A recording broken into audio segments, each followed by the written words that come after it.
करनाल जैसे छोटे लेकिन स्मार्ट सिटी कहलाए जाने वाले शहर की एक मेन मार्केट में एक प्राइवेट ऑर्गेनाइजेशन में एक टीचिंग प्रोफेशन में मैं अंकुश चौधरी 20,000 सैलरी के लिए घना बढ़िया गुजारा करया करता, घना बढ़िया घर चल रहा था। लेकिन आप सब ने बेरा है कि भविष्य की चिंता आदमी ने परेशान कर दे है, तो ठीक वैसी भविष्य की चिंता मेरे दिमाग में चल पड़ी। अंकुश आज तो 20 है, कल मैक्सिमम 25 है, छोटा शहर है, कला कितनी मर्जी हो, जितने बच्चे की पेइंग कैपेसिटी है उसके अकॉर्डिंग आपकी सैलरी होगी, तो 25, 30, 35 इसके ऊपर तेरी सैलरी नहीं जाओगी। क्या तेरी जिंदगी इस 35,000 की सैलरी में गुजर जाएगी? तो जवाब आया करता दिमाग में, अक ना, ज़्यादा चाहिए। क्यों? क्योंकि जिम्मेवारियाँ ज़्यादा हैं, ब्याह होएगा, बच्चे होंगे, बच्चे पढ़ाने हैं, लिखाने हैं, घर लाना है, बहन है, उनके बच्चे हैं, उनका बात है, कोथड़ी है, दान है, दक्षिणा है, ये है, वो है, तुम्हारी भी कुछ डिजायर है, तो बहुत सारी चीज़ें यहाँ 30-35 हज़ार में पूरी क्यों करूँगी। हालांकि दाल रोटी चल जाएगी, लेकिन जब बंदा महत्वाकांक्षी हो तो उसके सपने बड़े हों तो उसको बड़ी चीज़ें चाहिए होती है, और फिर उस बड़ी चीज़ को पाने के लिए वो दिन रात मेहनत भी करता है। तो दिमाग में एक विचार कौन दिया करता कि अंकुश आपने बिजनेस तो करना ही पड़ेगा लाडे। क्यों? क्योंकि जॉब में सैलरी की एक लिमिट है, बिजनेस अनलिमिटेड है, हालांकि रिस्क भी उतना ही बड़ा होता है, लेकिन फिर भी बिजनेस तो करना ही पड़ेगा, इसके बिना गुजारा नहीं है। तो सोच अंकुश बिजनेस की करेगा। तो उस वक्त एक चीज़ जो दिमाग में चल रही थी वो थी, अब ट्रेनिंग फील्ड के अंदर ही अपन एंटरप्रेन्योर बनेगा। ट्रेनिंग फील्ड, सिखाने वाला फील्ड। हालांकि मैं इंग्लिश बोलना सिखा रहा था बच्चों को उस वक्त तक, जिसकी वजह से मुझे सैलरी मिल रही थी। साथ ही साथ मैं आइल्स में भी बहुत सारे रोल्स प्ले कर रहा था बच्चों के लिए, उनकी हेल्प करता था, तो जिस वजह से वो मुझे सैलरी दे रहे थे। इसके अलावा मैं थोड़ा सा मैनेजमेंट भी संभाल लेता था, मतलब बहुत सारी चीज़ें आती थी उस टाइम मुझे, इसलिए वो मुझे बढ़िया सैलरी दे रहे थे। मेरी अच्छी बॉन्डिंग थी, 7-8 साल मैंने उनके साथ काम किया लगभग। तो बिजनेस का दिमाग में आइडिया चला कि अंकुश भाई आपको ट्रेनिंग फील्ड के अंदर काम करना है, लेकिन ट्रेनिंग फील्ड में क्या, ट्रेनिंग तो आप दे रही हो इंग्लिश की। तो फिर जो चीज़ें मैंने, शायद मेरी लास्ट वीडियो में आपने मुझे देखी होगी कि मैं अपनी मन की बात कहना चाह रहा हूँ, उस वीडियो में मैंने आप लोगों को बताया था कि मॉरल एजुकेशन सिखाने का हमारा मन हो गया कि मॉरल एजुकेशन सिखाएंगे। हम वो चीज़ सिखाने का प्रयास करेंगे जो लगभग हर स्कूल, कॉलेज, यूनिवर्सिटी सिखा नहीं पा रहे हैं, क्योंकि उसके लिए एक स्पेशल टीचर अपॉइंट करना होता है। जब मैं उस मॉरल एजुकेशन के पूरे कॉन्सेप्ट को 2 लाइनों में समेटना चाहूँ तो वो कुछ इस तरीके से है कि आजकल हम अपने बच्चों को साइंस, मैथ और दूसरे सब्जेक्ट्स में पक्का कर रहे हैं, जो कि हमारी बाहर की स्किल्स है, मार्कशीट्स पे दिख जाएंगे। लेकिन जब मैं बात करूँ अंदर की स्किल्स की, पेशेंस की, बहुत कम है, ख़त्म हो चुका है। जब मैं बात करूँ स्ट्रेस मैनेजमेंट की, है ही नहीं, ख़त्म हो चुका है। जरा सी बात पे सुसाइड की तरफ भागते हैं बच्चे, कमाल हो गया है। एंगर मैनेजमेंट, गुस्से में पता नहीं क्या क्या तोड़ देते हैं। अब ये चीज़ें अपने को बच्चों को सिखानी थी, और इसी फील्ड में एक ट्रेनिंग ऑर्गेनाइजेशन शुरू करनी थी। शुरू भी की, धीरे धीरे चलाई भी। इंस्टीट्यूट की हेल्प से हम लोगों ने बहुत सारे बच्चों को पढ़ाने की कोशिश की, बहुत सारे गांव, बहुत सारे कॉलेजेस, बहुत सारे स्कूल्स मैंने विजिट किए कि आओ वो चीज़ सिखाऊंगा जो कोई नहीं सिखाता है, और बहुत ज़रूरी है। नहीं सीखे तो ज़िंदगी में बचा नहीं पाएगा आपको कोई भी। आप मैथ में फेल होगे तो मरोगे नहीं, लेकिन जब स्ट्रेस मैनेजमेंट में फेल होगे, जब एंगर मैनेजमेंट में फेल होगे, जब ईमानदारी में फेल होगे, जब डिसिप्लिन में फेल होगे, तो ज़िंदगी में तारा कुछ नहीं पढ़ने का। शुरुआत करते करते, क्योंकि अच्छी चीज़ें थोड़ी सी बोरिंग होती हैं, तो बच्चों को ज़्यादा इंटरेस्ट नहीं आया। अब प्रेशर तो था नहीं, क्योंकि फीस नहीं थी, फीस नहीं तो प्रेशर नहीं था, प्रेशर नहीं था फिर जब बच्चों का इंटरेस्ट नहीं था, इंटरेस्ट नहीं था तो बहुत कम बच्चे आए। हम भी थोड़ा निराश हो गए। क्यों? क्योंकि दाल रोटी भी चलानी है, और अपने सपने के ऊपर भी काम करना है, अपनी इच्छा के ऊपर भी काम करना है, अपने पैशन के ऊपर भी काम करना है। हालांकि चीज़ें चली नहीं, धीरे धीरे टाइम बीतता गया, हम लोग ट्रेनिंग्स करते गए, टाइम बीतता गया, ट्रेनिंग्स करते गए। इसके अंदर एक और चीज़ आई कि हमारे पास जो ज्ञान था उसी में से हम लोगों ने अपनी ट्रेनिंग्स बनाई थी, जबकि वो सर्वश्रेष्ठ नहीं था। सर्वश्रेष्ठ ज्ञान के लिए हमने क्या करना था, हम लोगों ने इंटरनेशनल, नेशनल लेवल पर ट्रेनिंग्स लेनी थी, बहुत सारे कोर्सेज लेने थे, बहुत सारा कंटेंट खंगालना था, बहुत सारी एक्टिविटीज़ बनानी थी, ताकि हम लोग बेहतर तरीके से प्रैक्टिकल वे में लाइफ की वो चीज़ें जो कहीं नहीं मिलती हैं वो सिखा सकें। तभी तो पेरेंट्स हमें पैसा देंगे उसका। तो यहाँ पे एक 20,000 कमाने वाले, जिसका 20,000 में घर का गुजारा चलता है, और 20,000 बंद हो जाते हैं तो उसके दिन दौड़े हो जाते हैं। उसके पास 2 ऑप्शन होते हैं, या तो अपनी दाल रोटी चालू रख, या फिर अपने पैशन पे काम कर। पैशन पे काम करेगा तो आपको भूखा रहना पड़ेगा, और रोटी खाओगा तो तेरे पैशन पर काम नहीं आऊगा। क्यों? क्योंकि 20,000 की जो हैंड टू माउथ है, लाई चलाई है, वो चलती रहनी चाहिए। तो इस कशमकश में भी 1-1.5 साल निकल गया। क्यों?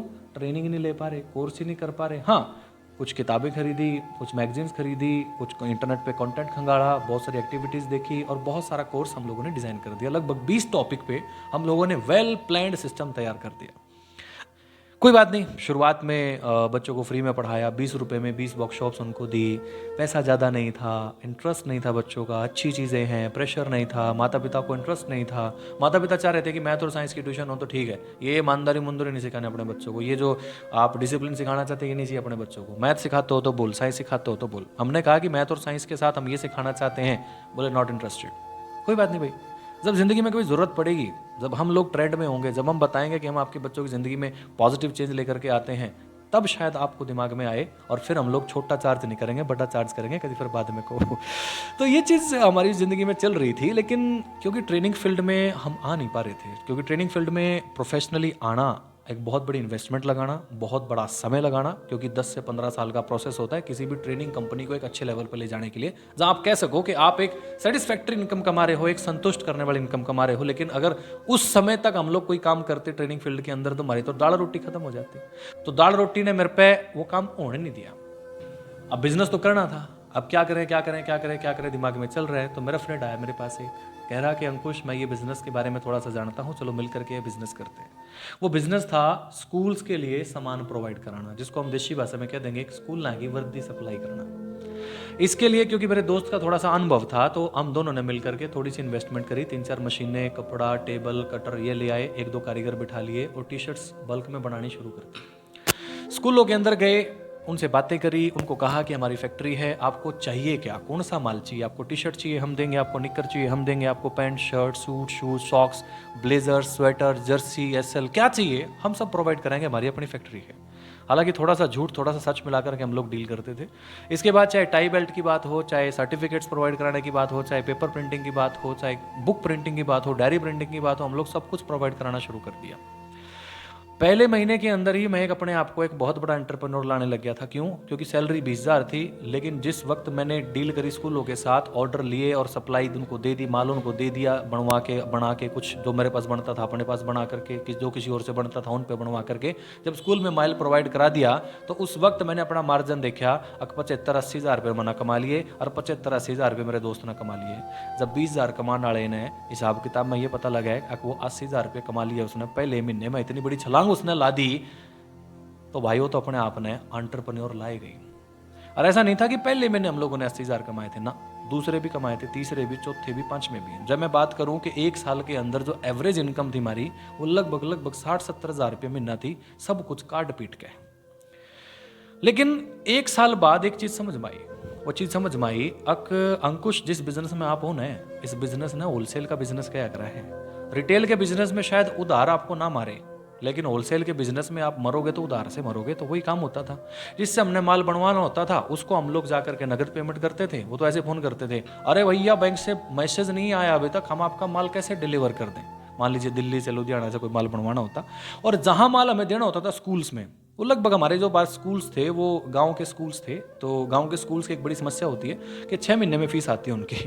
तो हमें भी नहीं पता था चीज़ों का कि 6 महीने में ही वो पेमेंट करेंगे, और कई बार तो वो 6 महीने की जगह साल में भी पेमेंट करते हैं। चलो कोई बात नहीं, हम लोगों ने शुरू किया, हम लोगों ने देखा कि मार्जिन अच्छा है, चलो बहुत अच्छा कमा लेंगे।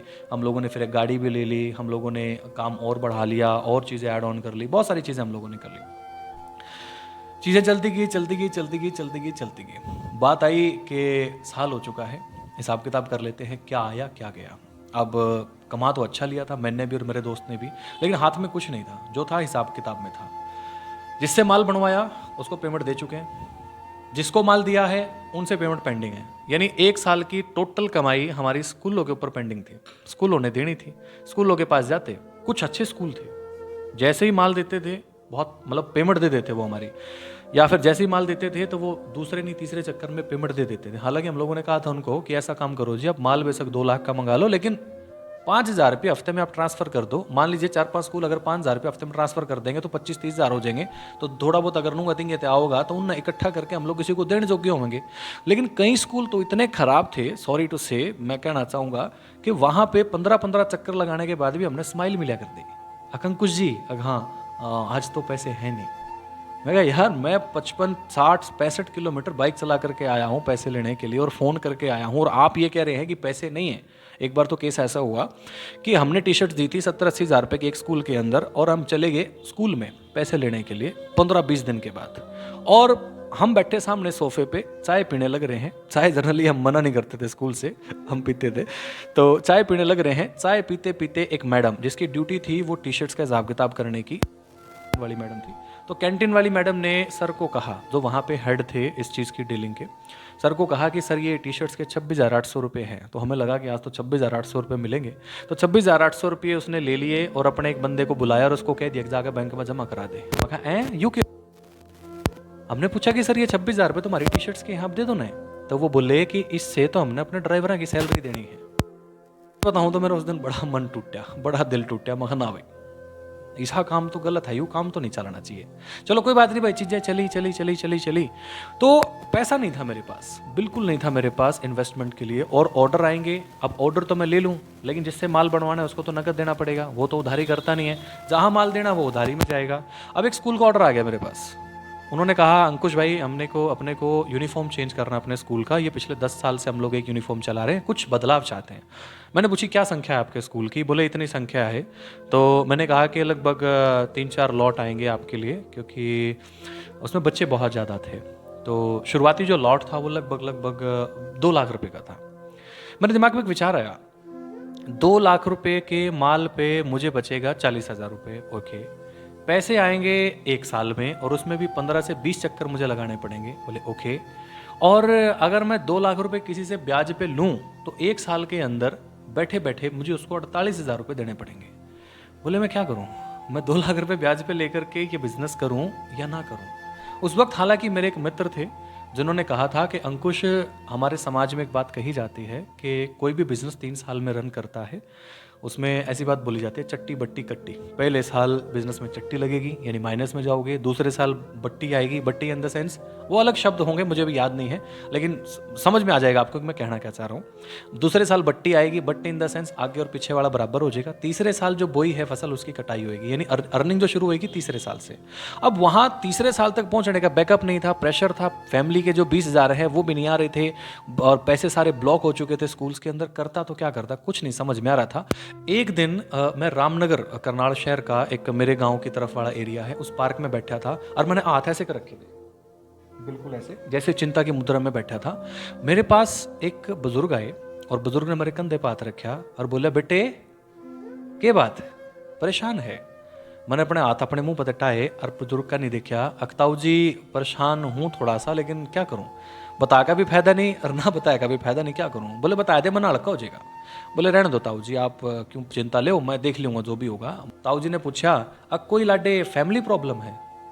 महा ना ताऊ कोई फैमिली प्रॉब्लम नहीं है। बोले फिर क्या प्रॉब्लम है? महा ताऊ बिजनेस की प्रॉब्लम है। बोले फिर मैं सोल्यूशन दे दूंगा, तो बोल क्या चाहिए? महा पीछे चाहिए। मैं मजाक मजाक में बोल पड़ा, बोले कितने चाहिए?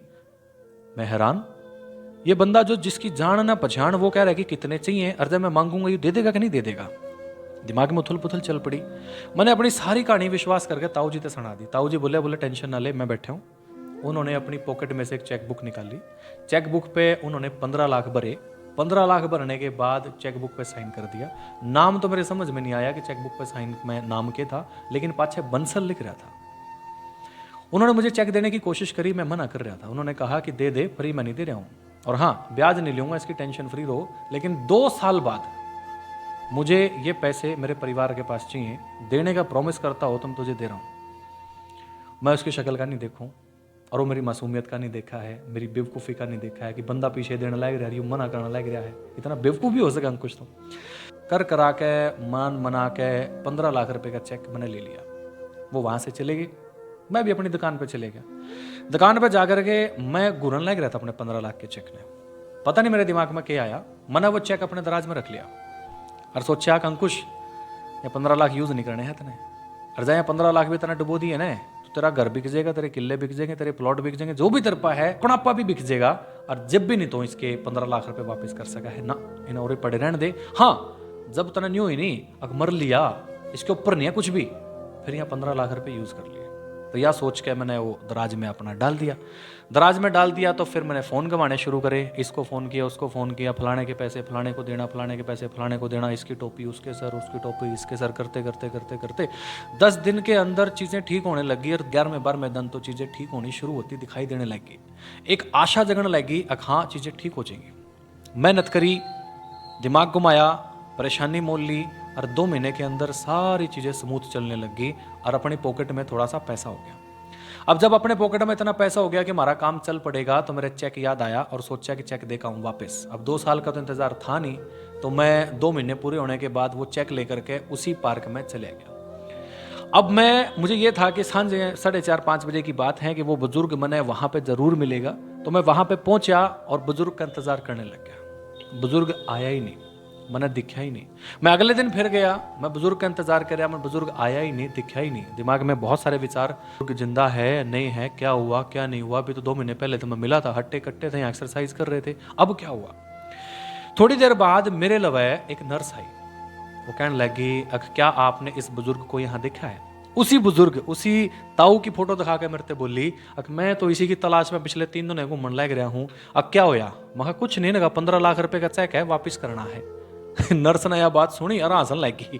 बोले आप तो भी चेक दे के जा रहे हैं। मैं मतलब, बोले इन्होंने तो इस पार्क में 50-100 आदमी तो चेक दे रखा है। बोले मतलब के, बोले यू मेंटल है, इसका दिमाग चल रहा है, यू अस्पताल में भर्ती है और यू अस्पताल में कई बार भाग जा है और मने टोना पड़ा है, मेरी मजबूरी है तो टोन लग रही हूँ। यू कोई बिजनेसमैन नहीं है, इसके हाथ तो किसी की चेक बुक लग रही है और यू बस लिख का बंसल बंसल बंसल बंसल और चेक बांटता फिरा है। एक बार तो मैं उस नर्स का नहीं देखूं, एक बार उस चेक का नहीं देखूं और एक बार मैं उस पूरे 2 महीने के पूरे प्रोसेस न देखूं। अंकुश के बनया तेरे गिला। दोस्तों, ये मेरे जीवन की एक ऐसी घटना है जिसको मैं जिंदगी भर कभी नहीं भूल पाता। हालांकि अलग अलग टाइम में जब मैं इस सिचुएशन के बारे में सोचा करूं हूं, तो मैं जानने की कोशिश करा करूं हूं कि मेरे गिले बनी के 15 लाख का चेक जो मैंने मिला था, जो कि टोटली फेक था और उसको मैंने दराज में रख दिया था, तो उसके बाद उस चेक ने मेरे लिए करया तो क्या करया, ऐसा क्या हो गया कि मेरा बिजनेस पटरी पा गया। तो जब मैं कई बार कंक्लूजन पर निकलूं हूं, तो मैं इसका एक मतलब काटूं हूं कि जो 15 लाख का चेक था ना, यू एक हिडन कॉन्फिडेंस की तरह था। एक हिडन कॉन्फिडेंस एक पिता की तरह होता है, जिसका साया हमारे सर पे हमेशा रहता है, जो हमेशा ये कहता है अख तू कर ले अपने हिसाब से, जोर ला, जितने ला सके ना उतने जोर ला, और मैं तो बैठा ही हूं, तना क्या की टेंशन है। तो उस वक्त वो 15 लाख रुपए का चेक एक पिता के समान मेरा हिडन कॉन्फिडेंस था, जिसने मुझे हौसला दिया, करके देख ले छोरे, नहीं चेक तो है ही है। वैसे पापा कहते हैं अगला डे अपना करके देख, नहीं मैं तो हूं ही, करवा दूंगा, कोई दिक्कत नहीं है, मैं खड़ा हूं तेरे गिल। तो उसी डाल वो 15 लाख का चेक मेरे गिल खड़ा था। हालांकि जब मैंने बेरा लग गया कि यू फेक है, इसका कोई मतलब नहीं है, हालांकि मेरा बिजनेस ठीक चल पड़ा था उस टाइम, जब मैंने बेरा लग गया कि यू फेक है, इसका कोई मतलब नहीं है, और मैं जमा डिप्रेशन में जा सकता था, जय इस चेक में बैंक में ला धंधा, पीछे तो आई नहीं, फेक मतलब फ्रॉड कर गया कोई मेरे गिले, तो उस वक्त मेरे गिले बुरी बन सकती थी, लेकिन नहीं, लेकिन सच्ची नीयत थी, चीज़ें ठीक थी, तो परमात्मा ने साथ दिया और उस हिडन कॉन्फिडेंस ने मेरे लिए बहुत बड़ा काम किया। तो आप सारे व्यूअर्स खातर मोदी सरकार ने तो 15 लाख रुपए तारे खाते में भेजे कि नहीं भेजे पता नहीं, लेकिन मैं 15-15 लाख का चेक अपने सारे व्यूअर्स ने भेजने वाला हूं, और सारे के सारे उसने खाते में न लाइयो भाई, अपने अपने दराज में धर लियो, और वो पिता के समान एक हिडन कॉन्फिडेंस के रूप में थारा काम करेगा। अगर बिजनेस में अगर लो सारे है तो करके देख ले यार, फोन नू कहते हैं कि घुमा के देख ले, इसकी टोपी उसके सर, उसकी टोपी इसके सर करके देख ले, क्या पता तेरा काम बन जाए। नहीं, 15 लाख का चेक तो है ही है, एक हिडन कॉन्फिडेंस के रूप में। इसके अलावा भाई मैं थार पदे जमा पीछे नहीं मांगता, आज तो मैंने 15 लाख देने की बात कही थी, थार पदे जमा पीछे नहीं मांगता कि थम मेरी वीडियो ने अपनी वाल पर भी शेयर नहीं कर सकते हैं यार। अच्छी वीडियो बनाने की कोशिश करूं, आपकी जिंदगी में वैल्यू ऐड करने की कोशिश करूं। मैं यूं चाहूं कि आप मेरी वीडियो, आपका पूरा परिवार गिल्ला बैठ कर देखे, तो ऐसा कंटेंट बनाऊं मैं, और पीछे आप पे दलिंदा को नहीं हूं मैं। 1 सेकंड का काम है, लाइक कमेंट और शेयर करना, और कड़ी शेयर करने की जरूरत नहीं ज्यादा, बस अपने अपने वाल पर शेयर कर दिया करो, मेरा काम चल पड़ेगा, ठीक है कि नहीं। इस वीडियो में इतना ही, फिर मिलता हूं किसी और वीडियो में किसी और बेहतरीन टॉपिक के साथ। तब तक के लिए खुश रहिए, आबाद रहिए, यहां रहिए या गाजियाबाद रहिए। राम राम सारा ने।